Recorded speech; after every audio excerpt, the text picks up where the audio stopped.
Grazie. Appunto della successione. Grazie Laura.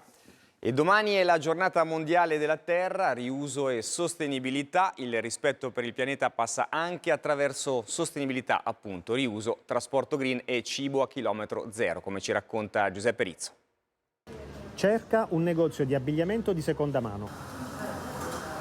Comunque sono belle, scusa. Tanti clienti oggi in questo negozio.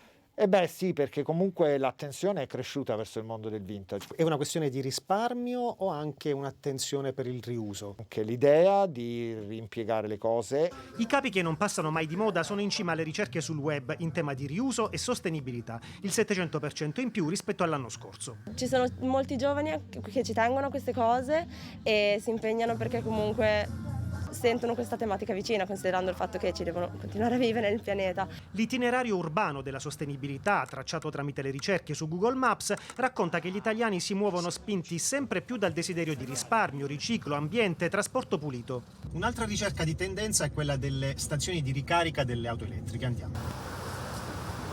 La scelta dell'auto elettrica è una questione di risparmio o anche ambientale? No, è soprattutto ambientale. Come li cerca le stazioni, le colonnine? Beh, innanzitutto c'è un programma sulla macchina che te le dà e poi ci sono delle app telefoniche. Cerca mercato contadino. Per il cibo a chilometro zero in un anno ricerche raddoppiate.